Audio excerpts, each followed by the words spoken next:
ओम शांति।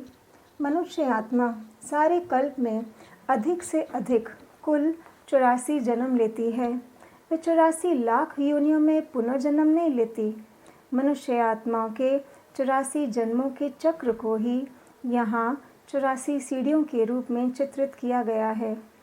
क्योंकि प्रजापिता ब्रह्मा और जगदम्बा सरस्वती मनुष्य समाज के आदि पिता और आदि माता हैं, इसलिए उनके 84 जन्मों का संक्षिप्त उल्लेख करने से अन्य मनुष्य आत्माओं का भी उनके अंतर्गत आ जाएगा।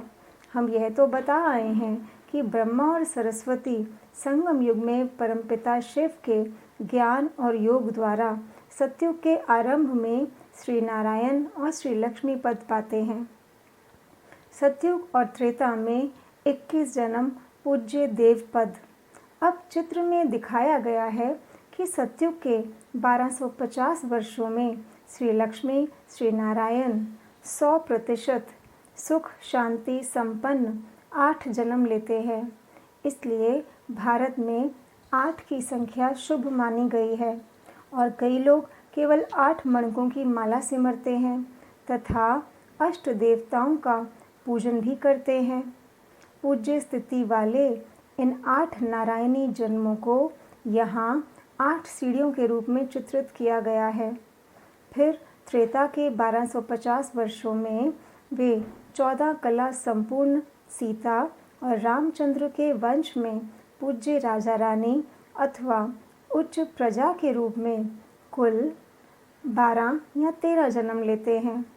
इस प्रकार सतयुग और त्रेता युग के कुल 2400 वर्ष में वे संपूर्ण पवित्रता सुख शांति और स्वास्थ्य संपन्न 21 देवी जन्म लेते हैं।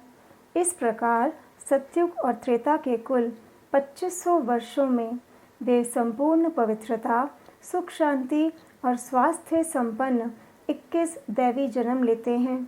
इसलिए ही प्रसिद्ध है कि ज्ञान द्वारा मनुष्य के 21 जन्म अथवा 21 पीढ़ियाँ सुधर जाती हैं अथवा मनुष्य 21 पीढ़ियों के लिए तर जाता है। द्वापर और कलयुग में कुल 63 जन्म जीवन बुद्ध है।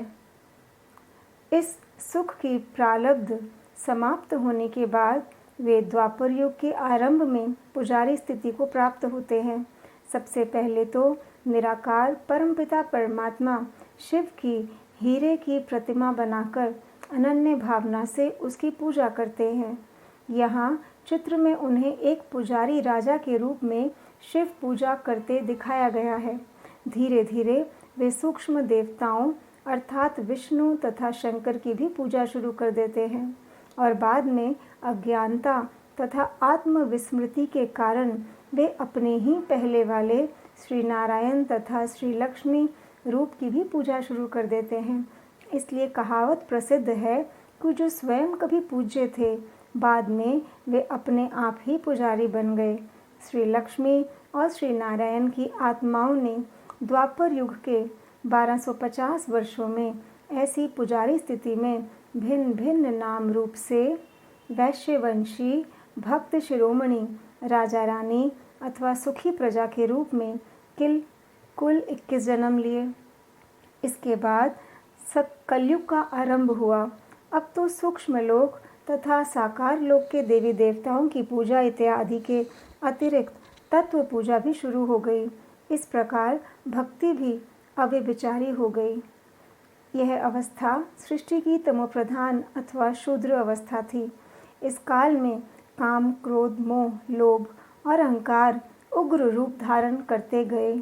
कलयुग के अंत में उन्होंने तथा उनके वंश के दूसरे लोगों ने कुल 42 जन्म लिए।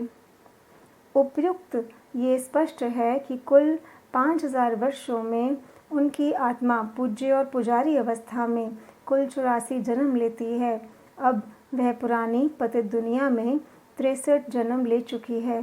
अब उनके अंतिम अर्थात 84वें जन्म की वानप्रस्थ अवस्था में परमपिता परमात्मा शिव ने उनका नाम प्रजापिता ब्रह्मा तथा उनकी मुख वंशावली कन्या का नाम जगदम्बा सरस्वती रखा है।